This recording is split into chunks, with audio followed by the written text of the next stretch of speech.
সুপ্রিয় শিক্ষার্থীবৃন্দ, শীতের এই সুন্দর সকালে সবাইকে আন্তরিক প্রীতি ও শুভেচ্ছা জানিয়ে আজকের এই অনলাইন ক্লাস শুরু করছি। আর ক্লাসটি উপস্থাপনায় আছি আমি এএসএম কামাল উদ্দিন, সহকারী অধ্যাপক, ব্যবস্থাপনা বিভাগ, বামনী ডিগ্রি কলেজ, কোম্পানিগঞ্জ, নোয়াখালী।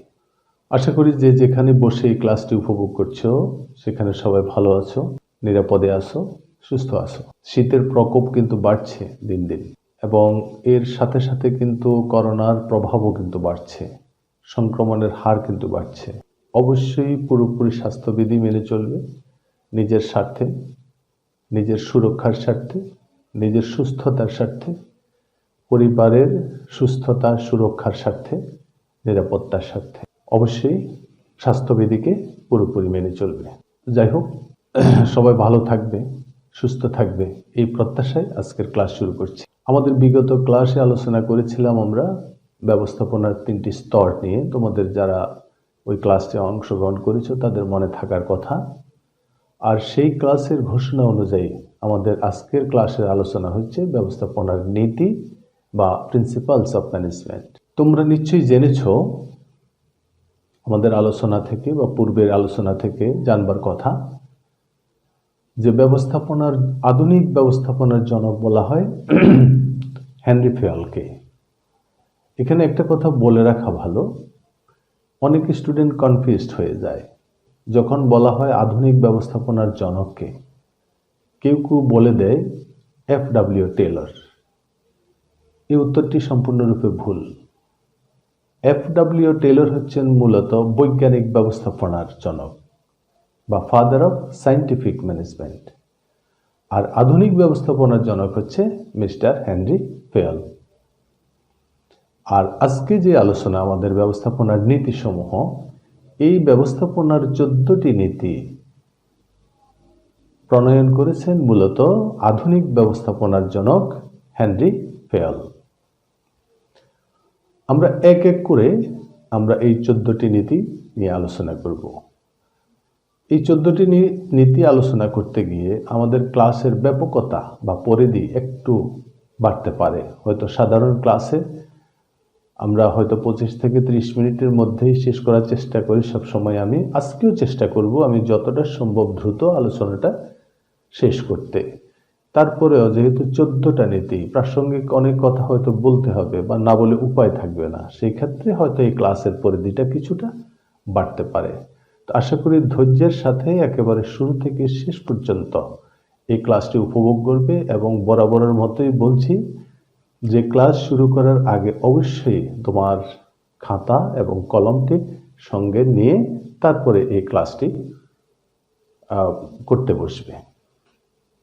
তো চলো আর কথা না বাড়িয়ে আমাদের আজকের আলোচনা বা আজকের যে নির্ধারিত আলোচনা বা টপিক সেটা নিয়ে আমরা আলোচনা শুরু করি।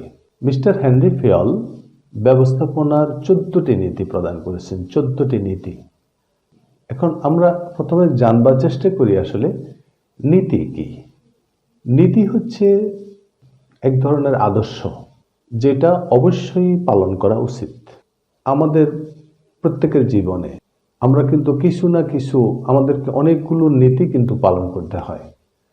যেমন সত্য কথা বলতে হবে, বা তুমি সবসময় সত্য কথা বলো, এটা কিন্তু তোমার নীতি বা এটা একটা আদর্শ। অর্থাৎ যেসব ভালো কাজ কোনো ব্যক্তি বা প্রতিষ্ঠানের পক্ষে না করে কোনো উপায় নেই বা করতেই হবে বা করা উচিত, এমন ধরনের কাজকে বা এমন ধরনের বিষয়গুলোকে সাধারণত বলা হয় নীতি বা আদর্শ। তো হেনরি ফেয়াল সাহেবও এমন কতগুলো অবস্থার কথা বা বিষয়ের কথা তিনি আলোচনায় নিয়ে এসেছেন যেগুলো একটা প্রতিষ্ঠানে অবশ্যই পালন করতে হবে, বা পালন না করে কোনো উপায় নেই, বা পালন না করলে ওই প্রতিষ্ঠানটি কিন্তু ভালোভাবে চলবে না। সুতরাং যেটা অবশ্যই পালন করতে হয় বা মেনে চলতে হয়, এই ধরনের বিষয়গুলোকে বলা হয় নীতি বা আদর্শ, ইংরেজিতে বলা হয় প্রিন্সিপালস। তো আমরা প্রথম নীতি নিয়ে number 1 principles.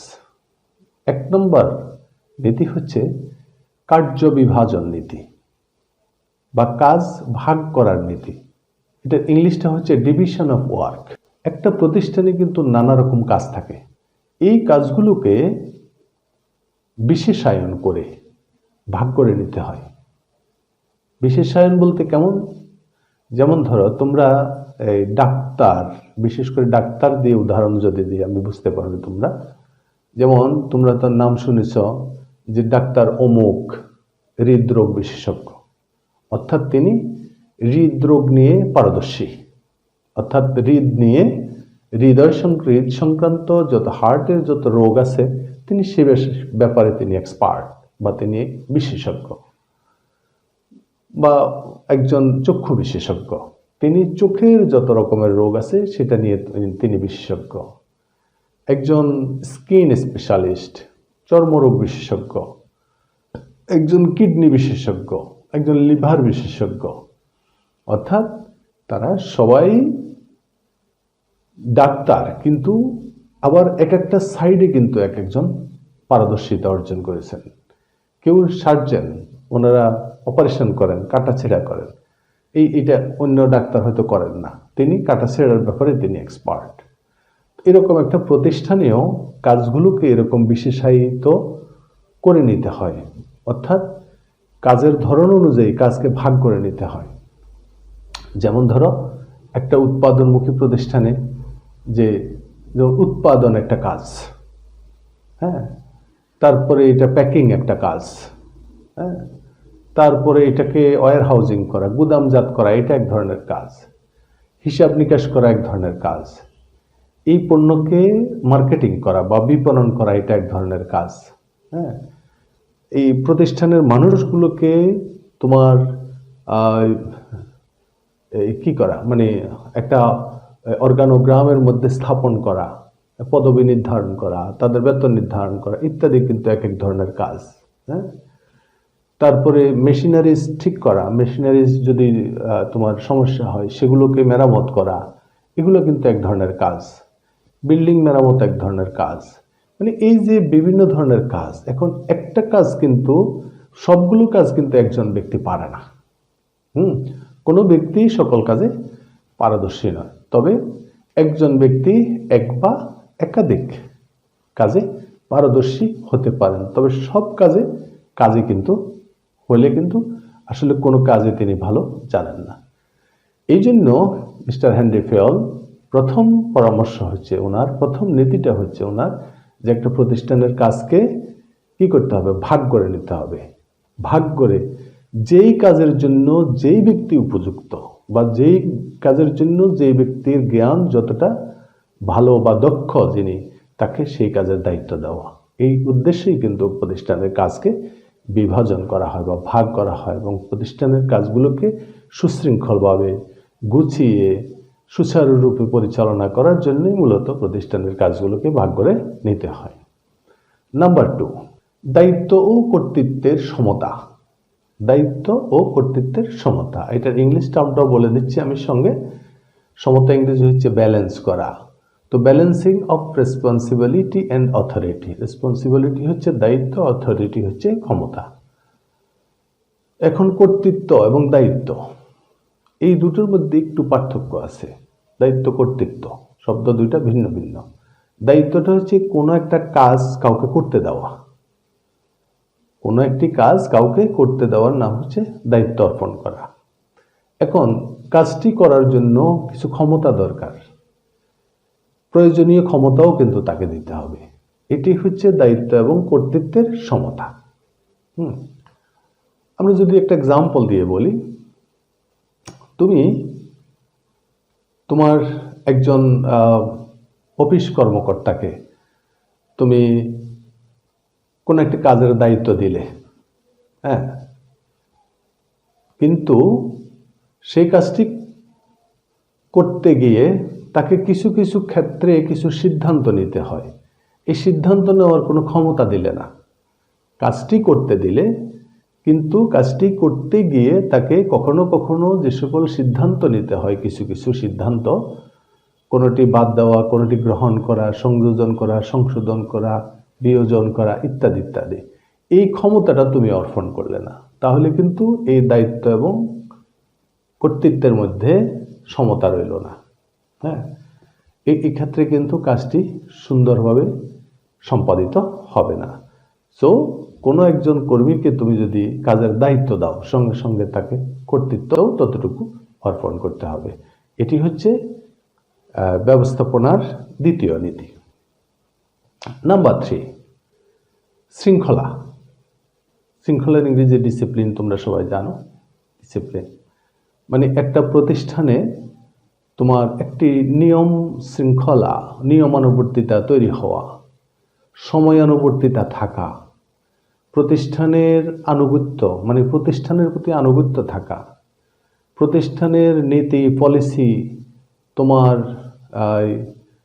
Code of conduct, অর্থাৎ একটা প্রতিষ্ঠানের তোমার আসার জন্য, যাওয়ার জন্য, কাজ করার জন্য, তারপর তোমার দায়িত্ব পালন করার ক্ষেত্রে মানে আবার ধরো বিভিন্ন পদের কর্মী আছে, কাকে কে দেখাশোনা করবে, কাকে কে সম্মান প্রদর্শন করবে, কাকে স্নেহ করবে ইত্যাদি বিষয়ের সমস্ত জায়গায় কিন্তু একটা ডিসিপ্লিন থাকতে হয়। এই ডিসিপ্লিনটা মেনটেন করা কিন্তু ব্যবস্থাপনার একটা অন্যতম প্রধান নীতি। ডিসিপ্লিন যদি না থাকে, প্রতিষ্ঠান যদি সবসময় বিশৃঙ্খলা যদি সৃষ্টি হয়, তাহলে কিন্তু প্রতিষ্ঠান তার কাঙ্ক্ষিত লক্ষ্যে পৌঁছতে পারবে না। নাম্বার 4, আদেশের ঐক্য নীতি। আদেশের ঐক্য, ইউনিটি অফ অর্ডার। আদেশ ইংরেজি হচ্ছে অর্ডার, ইউনিটি। এই আদেশের ঐক্যটা কি?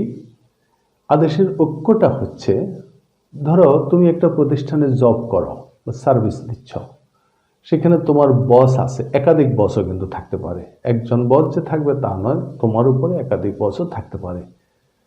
এখন একাধিক বস যদি তোমাকে একই সময়ে যদি ভিন্ন ভিন্ন রকমের যদি তোমার অর্ডার দেন, হ্যাঁ, অর্ডার হচ্ছে যে ঊর্ধ্বতন কর্তৃক কোনো কিছু করতে বললে তা করা, এটা হচ্ছে অর্ডার। ঊর্ধ্বতন কর্তৃক কোনো কিছু করতে বলা, তাই হচ্ছে অর্ডার। এখন তোমার উপরে ধরো তোমার 2 জন বস আছে বা 3 জন বস আছে, তোমাকে একই সময়ে 3 জন বস 3 রকমের কাজ করতে বললেন। এখানে কিন্তু ঐক্য হলো না, এখানে অনৈক্য হলো। অর্থাৎ 3 জনের 3 ধরনের মত হলো, 3 জনের 3 ধরনের অর্ডার হলো। হ্যাঁ, তাহলে তুমি কিন্তু সেই কাজটি যথাযথভাবে করতে পারবে না। বস যতজনই হোক না কেন, তোমাকে সাবঅর্ডিনেটকে বা অধস্তনকে বস যতজনই হোক না কেন, অর্ডার হতে হবে একটা কাজের, একই ধরনের অর্ডার। অর্থাৎ 3 জন একটাই বলবেন, একই ধরনের কাজ করতে বলবেন একই সময়ে, অথবা একজনকে একজন মাত্র বস অর্ডার করবেন। এইটাকেই বলা হয় আদেশের ঐক্য নীতি। 5 নম্বর হচ্ছে নির্দেশের ঐক্য নীতি। আগে বলছি আদেশের ঐক্য নীতি, এখন বলছি নির্দেশের ঐক্য নীতি। এখানে আদেশ এবং নির্দেশকেও অনেকে একই অর্থে ব্যবহার করে। অ্যাকচুয়ালি একই অর্থে না, এটার মধ্যে কিছুটা পার্থক্য আছে। আগে বলছি আদেশটা হচ্ছে ঊর্ধ্বতন কর্তৃক অধস্তনকে কোনো কিছু করতে বলা, এটা হচ্ছে আদেশ। আর নির্দেশ হচ্ছে ঊর্ধ্বতন কর্তৃক অধস্তনকে কোনো একটি কাজ কিভাবে করতে হবে তা বলা, অর্থাৎ কাজটি কিভাবে করতে হবে সেটা বলা। সেটা হচ্ছে ইংরেজিটা হচ্ছে ডিরেকশন, অর্থাৎ ইউনিটি অফ ডিরেকশন। এখন তুমি একটা কাজ করবে, তোমার একজন বস বললো তুমি কাজটা এইভাবে করো, আরেকজন বস বললো না তুমি কাজটা এইভাবে করো, তাহলে তুমি কিন্তু বিভ্রান্ত হয়ে যাবে। তুমি কার নির্দেশে কাজটা করবা, কার নির্দেশনা অনুযায়ী তুমি কাজটা সম্পাদন করবা। সেক্ষেত্রে তোমার বস যতজনই হোক না কেন, একজন কর্মীর বা অধস্তনের যতজন ঊর্ধ্বতন বস থাকুক না কেন, তার প্রতি যে কাজের নির্দেশনাটা আসবে সেটা আসবে একই রকম। অর্থাৎ সবাই মিলে এক ধরনের নির্দেশনা দিবে, অথবা একজন মাত্র ব্যক্তি বা একজন মাত্র বস তাকে নির্দেশনা দিবে। এটাকে বলা হয় নির্দেশনার ঐক্য। কিন্তু যদি ভিন্ন ভিন্ন নির্দেশনা থাকে, তাহলে কিন্তু কর্মী সেখানে কাজ করতে স্বাচ্ছন্দ্য বোধ করবে না। এবার 6 নম্বর নীতি হচ্ছে সাধারণ স্বার্থে নিজের স্বার্থ ত্যাগ। সাধারণ স্বার্থে নিজের স্বার্থ ত্যাগ, অর্থাৎ সাধারণ স্বার্থ মানে কি? সকলের স্বার্থ। প্রতিষ্ঠানের স্বার্থ, অর্থাৎ প্রতিষ্ঠানে যারা কাজ করে তাদের সকলের সামষ্টিক স্বার্থকে বলা হয় সাধারণ স্বার্থ, আর একজনের ব্যক্তিগত স্বার্থকে বলা হয় ব্যক্তি স্বার্থ। এখন ব্যক্তি স্বার্থের চাইতে কিন্তু সামষ্টিক স্বার্থকে কিন্তু প্রাধান্য দিতে হবে। হ্যাঁ, কোনো একজনের স্বার্থকে কিন্তু প্রতিষ্ঠান বড় করে চিন্তা করবে না। যদি প্রতিষ্ঠানের বৃহত্তর স্বার্থে একজনের যদি স্বার্থ ক্ষুণ্ণ হয়, সেখানে কিছু করার নাই। প্রতিষ্ঠান দেখতে হবে প্রতিষ্ঠানের স্বার্থ। এটাকে বলা হয় সাধারণ স্বার্থে নিজের স্বার্থ ত্যাগ করতে হবে। এটাও কিন্তু একটা নীতি ব্যবস্থাপনার একটা অন্যতম গুরুত্বপূর্ণ নীতি। এটা অবশ্যই ব্যবস্থাপনাকে পালন করতে হবে। তারপরে আছে 7 নম্বর, ন্যায্য পারিশ্রমিক নীতি, লজিক্যাল রিমুনারেশন। ন্যায্য পারিশ্রমিক, ন্যায্য বলতে কি বোঝায়? ন্যায্য বলতে অর্থাৎ একজন কর্মীর পরিশ্রমের বিপরীতে তাকে সেই রকম ভাবে তার পাওনাটা পরিশোধ করা, তাকে পারিশ্রমিক দেওয়া, অর্থাৎ যাতে করে সে না ঠকে যায়, আবার যাতে করে প্রতিষ্ঠানও যেন ক্ষতিগ্রস্ত না হয়। হ্যাঁ, সে তার পরিশ্রম বা যোগ্যতা বা মেধা, প্রজ্ঞা, বিজ্ঞতা ইত্যাদি যে প্রতিষ্ঠানকে দিচ্ছে, প্রতিষ্ঠান তাকে সেই রকম রিটার্নটা দিতে হবে। ফিনান্সিয়াল, আর্থিক, অনার্থিক যে সকল সুবিধা আছে প্রতিষ্ঠান ঠিক তাকে যদি সেটুক দেয় ন্যায্য, এটাকে বলা হবে ন্যায্য পারিশ্রমিক। অর্থাৎ তাকে ঠকাবে না, তাকে কম দেবে না, আবার তাকে অতিও দেবে না, বেশিও দেবে না। বেশি কেন দেবে? তার পারিশ্রমিকের বিপরীতে, তার পরিশ্রমের বিপরীতে পারিশ্রমিকটা যা প্রাপ্য নিয়ম অনুযায়ী তাকে সেটা দিয়ে দেওয়াটাই হচ্ছে ন্যায্য পারিশ্রমিক। এইটা কিন্তু ফলো করতে হবে, কারণ কর্মী আসলে কাজ করে তো পারিশ্রমিকের জন্য। সে যদি যথাসময়ে তার যথাযথ পারিশ্রমিকটা যদি না পায়, তাহলে কিন্তু কর্মী হতাশ হয়ে যাবে। কর্মী কিন্তু প্রতিষ্ঠানে কাজ করতে স্বাচ্ছন্দ্য বোধ করবে না। কর্মী তখন ওই প্রতিষ্ঠান থেকে অন্য প্রতিষ্ঠানে চলে যাওয়ার জন্য চিন্তা করবে। এবং প্রতিষ্ঠানের প্রতি যে তার দায়বদ্ধতা, এটা কিন্তু তার থাকবে না। সেই প্রতিষ্ঠানের প্রতি আন্তরিকতাও কিন্তু দেখাবে না। সেক্ষেত্রে অবশ্যই ব্যবস্থাপনার উচিত যে কর্মীকে তার ন্যায্য পারিশ্রমিক প্রদান করা। 8 নম্বর, কেন্দ্রীকরণ ও বিকেন্দ্রীকরণ। ইংলিশ হচ্ছে সেন্ট্রালাইজেশন অ্যান্ড ডিসেন্ট্রালাইজেশন। কেন্দ্রীকরণ, কেন্দ্র থেকে কেন্দ্রীকরণ। এক জায়গায় কোনো কিছু আটকে থাকা বা নির্দিষ্ট হয়ে থাকা, এটাকে বলা হয় কেন্দ্রীকরণ। আর এক জায়গায় না থেকে এটা বিভিন্ন জায়গায় একটু ভাগ হয়ে যাওয়া, এটা হচ্ছে বিকেন্দ্রীকরণ। আমি আরো সহজভাবে যদি বলি যে একটা প্রতিষ্ঠানের ধরো ঊর্ধ্বতন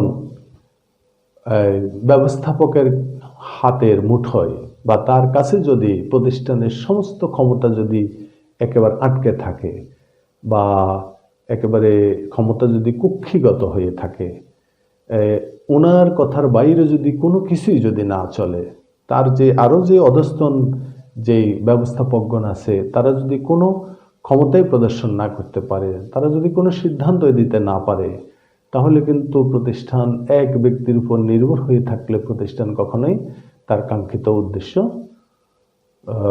অর্জন করতে পারবে না। সেক্ষেত্রে এই সমস্ত ক্ষমতা কিন্তু এক জায়গায় কুক্ষিগত হয়ে থাকা বা আটকে থাকা ঠিক না। কিছু কিছু বিষয় আছে যেটা এক জায়গায় রাখতে হবে, ঊর্ধ্বতনের হাতের মধ্যে রাখতে হবে। আবার কিছু কিছু আছে একটু ভাগ করে দিতে হবে ক্ষমতাকে। তাইলে এটাই হচ্ছে সেন্ট্রালাইজেশন অ্যান্ড ডিসেন্ট্রালাইজেশন, অর্থাৎ কেন্দ্রীকরণ এবং বিকেন্দ্রীকরণ। কিছু কিছু বিষয়কে অবশ্যই ব্যবস্থাপনার ঊর্ধ্বতন ব্যবস্থাপনার হাতের মুঠো রাখতে হবে। সব ক্ষমতা কিন্তু সব ভাগ করে দেওয়া যাবে না, আবার সকল ক্ষমতাকে ধরেও রাখা যাবে না। এই নীতিটা অবশ্যই ব্যবস্থাপনাকে পালন করতে হবে প্রতিষ্ঠানের কাঙ্ক্ষিত লক্ষ্যে যদি পৌঁছতে চায়, না হলে কিন্তু প্রতিষ্ঠান তার কাঙ্ক্ষিত উদ্দেশ্য অর্জন করতে পারবে না। 9 নম্বর হচ্ছে ন্যায়পরায়ণতা বা ইকুইটি, সবাইকে সমান চোখে দেখা। হ্যাঁ, প্রতিষ্ঠানে যদি ধরো তুমি একটা প্রতিষ্ঠানের ওনার বা বস, হ্যাঁ, তো তোমার অধীনে তোমার আত্মীয় চাকরি করে, আবার অনাত্মীয় চাকরি করে। সেই ক্ষেত্রে তুমি আত্মীয়ের প্রতি যদি একটু বেশি তোমার দেখাও, প্রীতি দেখাও, বা অনাত্মীয়ের প্রতি যদি সেটুক না দেখাও, তাহলে সেটা ইনজাস্টিস, সেটা সমতা হবে না। তাহলে একজন ঊর্ধ্বতনের উচিত যে প্রত্যেকের প্রতি, প্রত্যেক অধস্তনদের প্রতি তোমার কি করা, তোমার এই ন্যায়পরায়ণতা প্রদর্শন করা, সবাইকে সমান চোখে দেখা, কাউকে বুকের, কাউকে পিঠের এরকম মনে না করা, কাউকে আত্মীয় বলে তার প্রতি বেশি তোমার এই সহানুভূতিশীল না হওয়া, বা অনাত্মীয় বলে কারোর প্রতি বিরাগ ভাজন না হওয়া, এই বিষয়গুলো অবশ্যই ব্যবস্থাপনাকে ফলো করতে হবে। তারপর আছে ক্রম বা বিন্যাস। হ্যাঁ, প্রতিষ্ঠানে ব্যক্তি বা বস্তু এগুলোর কিন্তু একটা বিন্যাস করতে হয়। এটার ইংলিশটা হচ্ছে অর্ডার, মানে কোন অর্ডারে সেখানে সেট আপ হবে। এটা ব্যক্তিরা কোন ধরনের অর্ডারে সেট আপ হবে, আর বস্তুগুলো কোন ধরনের অর্ডারে সেট আপ হবে। অর্থাৎ এখানে যেটা বোঝানো হচ্ছে হেনরি ফেলডশেফ যেটা অর্ডার বা বিন্যাস বা ক্রম দিয়ে যেটা বোঝাতে চাচ্ছেন, সেটা হচ্ছে যোগ্য ব্যক্তিকে যোগ্য স্থানে এবং তোমার উপযুক্ত বস্তুকে সঠিক স্থানে স্থাপন করা। এখন প্রতিষ্ঠানে ধরো একজন খুব উচ্চশিক্ষিত মানুষ, তিনি খুব দক্ষ, তিনি খুব যোগ্য, তিনি খুব বিজ্ঞ, কিন্তু তাকে অত্যন্ত সাধারণ মানের বা নিম্নমানের কোনো পোস্টে তাকে দেওয়া হলো। আবার দেখা গেছে যে একজন অযোগ্য, একজন অথর্ব, তারপর অনভিজ্ঞ, এই ধরনের একজন ব্যক্তিকে তার উপরের পদে অধিষ্ঠিত করা হয়েছে। তাহলে এখানে কিন্তু তোমার যথাযথ ব্যক্তিকে যথাযথ স্থানে কি করা হয়নি, স্থাপন করা হয়নি। তাহলে অবশ্যই কি করতে হবে, যিনি যেই পদের জন্য যোগ্য তাকে সেই পদে স্থাপন করতে হবে। হ্যাঁ, আবার যেই বস্তুটা যেই জায়গায় থাকার কথা তাকে সেই জায়গায় স্থাপন করতে হবে। হ্যাঁ, তোমার প্রতিষ্ঠানে অনেক ধরনের বস্তু থাকে, তোমার যেমন ধরো বিভিন্ন ধরনের মেশিনারিজ থাকে, আসবাবপত্র থাকে, হ্যাঁ, তারপর তোমার দালান কোঠা, এগুলো সবই কিন্তু বস্তু, তাই না? এখন একটা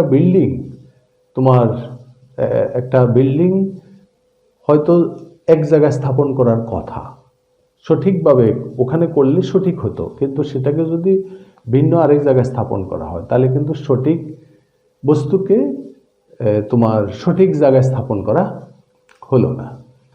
তোমার মেশিনারিজ কোথায় স্থাপন করা হবে? মেশিনারিজ এমন জায়গায় স্থাপন করা হবে যেখানে মেশিনের নিরাপত্তা থাকে। এখন তুমি সেটাকে একটা খোলা জায়গায় যদি মেশিনারিকে স্থাপন করো তাহলে তো মেশিনারি নষ্ট হয়ে যাবে, মেশিনারি সেরকম তোমাকে ইউটিলিটি দিবে না। এটি হচ্ছে মানে সিম্পল উদাহরণ, যোগ্য ব্যক্তিকে যোগ্য স্থানে বা উপযুক্ত বস্তুকে সঠিক স্থানে তোমার স্থাপন করাটাই হচ্ছে মূলত ক্রম বা বিন্যাস। এগুলো প্রতিষ্ঠানকে অবশ্যই মেনে চলতে হবে। এগুলো প্রতিষ্ঠান যদি না মানে তাহলে অবশ্যই প্রতিষ্ঠানের তোমার ক্ষতি হবে, প্রতিষ্ঠান তার মানে সামনের দিকে এগিয়ে যেতে পারবে না। আচ্ছা, তারপর আসি আমরা 11 নম্বর আসি আমরা জোড়াময় শিকল। এটাকে ইংলিশে বলা হয় স্কেলার চেইন। জোড়াময় শিকল, জোড়া তো চিনো, হ্যাঁ, যেমন ধরো এই একটা জোড়া, মানে এক জোড়া, তোমার মই দেখছো না, মইয়ের দুইটা কি থাকে, মানে পায়া থাকে। হ্যাঁ, এই মইয়ের সাথে মানে কতগুলো ধাপ থাকে। হ্যাঁ, কিসের মতো, এটা অনেকটা চেইনের মতো, মানে একটার সঙ্গে একটা কিন্তু আটকে রইল, মানে প্রত্যেকটা ধাপ এই দুটো এই কিসের সাথে, পায়ার সাথে বা এই যে তোমার কাঠের সাথে কি রইল, আটকে রইল, এটা একটা মই। তাহলে এই যে জোড়াময় শিকল, এটা দিয়ে বোঝানো হচ্ছে মূলত, এখন ধরো এখানে এই মইয়ের যদি এক জায়গায় যদি একটা লাঠি বা পা রাখার যে তোমার ধাপটা, এটা যদি খুলে যায় তাহলে নিশ্চয়ই কি সেখানে একজন ব্যক্তি কি হবে, উঠতে গেলে পড়ে যাবে, বিপদগ্রস্ত হতে পারে। হ্যাঁ, বা একটা লাঠি খুলে নেওয়া হলো, তাহলে কি হবে? তাহলে কিন্তু পুরো মইটা ভেঙে যাবে, সেটা আর ব্যবহারের যোগ্য থাকবে না, সেটা বিপদগ্রস্ত হবে। অর্থাৎ এটা দিয়ে বোঝানো হয়েছে মূলত শিকলের মতো বা মইয়ের মতো প্রত্যেকটি ধাপ কিন্তু যুক্ত থাকবে। অর্থাৎ ব্যবস্থাপনার উপর থেকে নিচ পর্যন্ত তাদের তাদের কার্যক্রমটা চেইনের মতো কি থাকবে, যুক্ত থাকবে। এটা কখনোই বিচ্ছিন্ন হবে না। অর্থাৎ তোমার তাদের যে নির্দেশনাটা একেবারে উপর থেকে নিচ পর্যন্ত কন্টিনিউ থাকবে, যেটা কখনোই বিচ্ছিন্ন হবে না। একটা যদি তোমার আমরা যে পড়াইছিলাম মনে আছে তোমাদের, সরলরৈখিক সংগঠন বা লাইন অর্গানাইজেশন, একেবারে টপ লেভেলে কি বোর্ড অফ ডিরেক্টরস, তারপরে ম্যানেজিং ডিরেক্টর, তারপরে জেনারেল ম্যানেজার, তারপরে কি আছে বিভিন্ন বিভাগীয় ম্যানেজারগণ, ডিপার্টমেন্টাল ম্যানেজারগণ, তারপরে যেমন ধর প্রোডাকশন ম্যানেজারের আন্ডারে আছে তোমার সুপারভাইজাররা আছেন, সুপারভাইজারদের অধীনে ফোরম্যানরা আছেন, ফোরম্যানদের অধীনে ওয়ার্কাররা আছেন।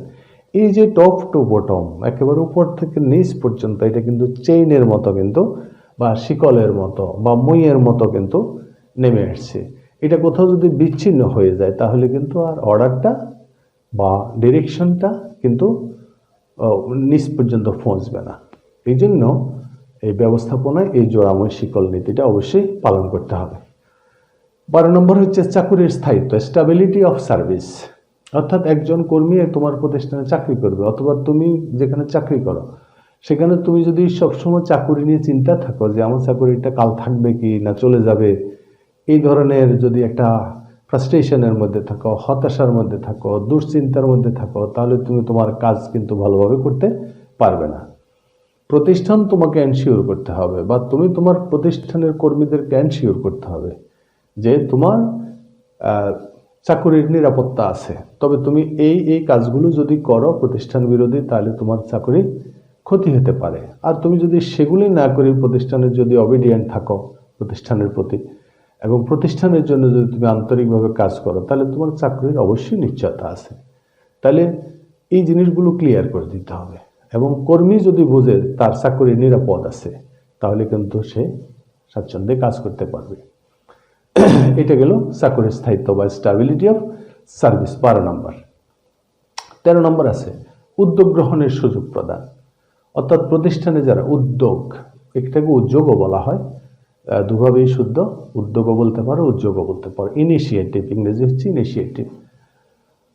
এখন প্রতিষ্ঠানে অনেক কর্মী আছে, এদের মধ্যে সৃজনশীলতা আছে, কিন্তু ক্রিয়েটিভিটি যেটাকে বলা হয়, এদেরকে কিন্তু সেই ক্রিয়েটিভিটি প্রদর্শনের সুযোগ দিতে হবে।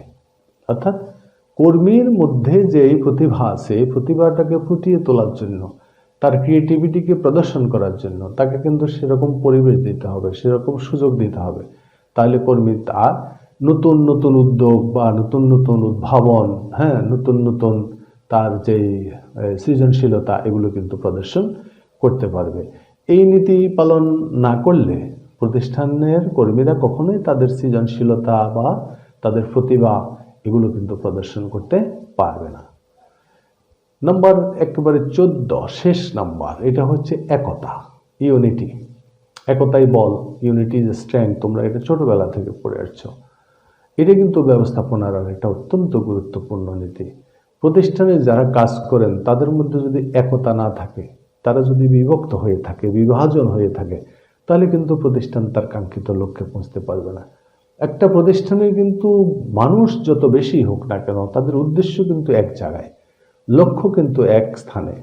ওটাকে কেন্দ্র করেই কিন্তু যার যার জায়গা থেকে সবাই তারা কাজ করে এবং প্রতিষ্ঠানকে সেই জায়গায় পৌঁছে নেয়। কিন্তু এর মধ্যে যদি ব্যক্তিতে ব্যক্তিতে, তারপরে তোমার বিভাগে বিভাগে যদি দ্বন্দ্ব থাকে, সংঘাত থাকে, যদি অবিশ্বাস থাকে, যদি অনৈক্য থাকে, তাহলে কিন্তু প্রতিষ্ঠান তার কাঙ্ক্ষিত লক্ষ্যে পৌঁছতে পারবে না। সো প্রতিষ্ঠানের সবার মধ্যে একটা একতা বোধ থাকতে হবে বা ঐক্য থাকতে হবে এবং সম্মিলিতভাবে তারা, সামষ্টিকভাবে তারা সবাই মিলে কাঁধে কাঁধ মিলিয়ে, হাতে হাত মিলিয়ে সবাই কাজ করে যাবে যার যার সাধ্যমতো, এবং প্রতিষ্ঠান তার কাঙ্ক্ষিত লক্ষ্যে পৌঁছে যাবে। এই 14টি হচ্ছে মিস্টার হেনরি ফেয়ারের ব্যবস্থাপনার অত্যন্ত গুরুত্বপূর্ণ নীতি। তো আশা করি তোমরা আজকের এই ক্লাসটা থেকে হেনরি পিয়াল প্রদত্ত 14টা নীতির কিছুটা হলেও তোমরা ধারণা লাভ করতে পেরেছ। বাকিটুকু বই থেকে তোমরা যদি 2-1 বার পড়ো তখন আরো পরিষ্কার ধারণা তোমরা লাভ করতে পারবে। তো ঠিক আছে, আজ আর নয়, আজকের ক্লাস এখানে শেষ করব। আমাদের আগামী ক্লাস হবে একজন আদর্শ ব্যবস্থাপকের গুণাবলী। কি কি গুণাবলী থাকলে আমরা একজন ব্যবস্থাপককে আদর্শ ব্যবস্থাপক বলবো। আর একই সঙ্গে যদি আমাদের সুযোগ হয় আমরা আলোচনা করব ব্যবস্থাপনা ও প্রশাসন, এই দুটো জিনিস কি, বিষয় কি, ব্যবস্থাপনা এবং প্রশাসন কি, এই ব্যবস্থাপনা এবং প্রশাসনের মধ্যে পার্থক্য কি। আমরা সম্ভব হলে একটি, বা সম্ভব না হলে একটি, আর সম্ভব হলে আমরা দুটি বিষয় নিয়ে আমরা নেক্সট ক্লাসে আলোচনা করব। তো যাই হোক, আজকে এখানেই শেষ করব। সবাই ভালো থাকবে, সুস্থ থাকবে, নিরাপদে থাকবে। আগামী ক্লাসে আবার দেখা হবে। আল্লাহ হাফেজ।